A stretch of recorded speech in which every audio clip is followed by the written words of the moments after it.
If you have used AWS Lambda, you already know this 15 minutes limit, right? Anything that takes longer, suddenly you are adding step functions, SQS, DynamoDB, and for simple things, the architecture become too big.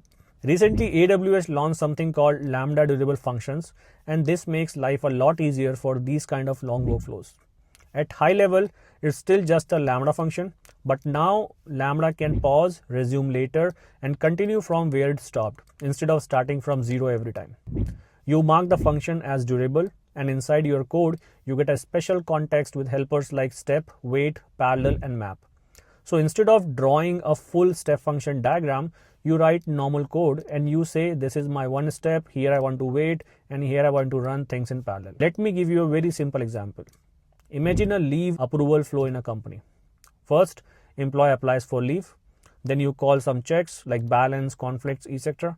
Then you wait for the manager to approve and reject. After that, you send an email and update the system. So the whole thing can take hours or even days, and we don't want to keep Lambda running and billing during that time. With durable functions, you do the checks as one step, then you wait for the approval event, and then you continue with email and updates as the next step. While it is waiting for approval, Lambda is not actually running. AWS is just storing the state. When approval comes, it wakes up your workflow and continues from there. Another nice use case is AI workflows. You call one model, then based on the results, you call another. Maybe send it to a human for review, and finally store the results and notify the user. Every step can take time, some call can fail, and you don't want to rerun the whole chain from scratch on failure.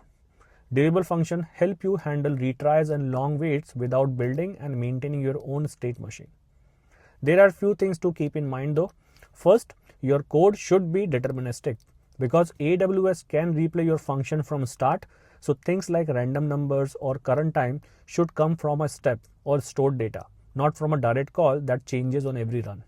Second, you plan for durability upfront. You don't take an old Lambda function and suddenly make it durable without thinking about flow and state. Third, set a proper timeout for the whole workflow. These can live for a long time, even months, so you don't want something running forever by mistake. And of course, cost is still important.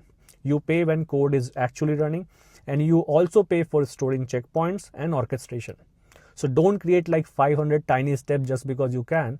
Group things in a sensible way. The way I look at this is very simple. If you like visual diagram, step function is great. But if you prefer to keep everything in code, Lambda Durable Functions give you that same power but inside your Lambda.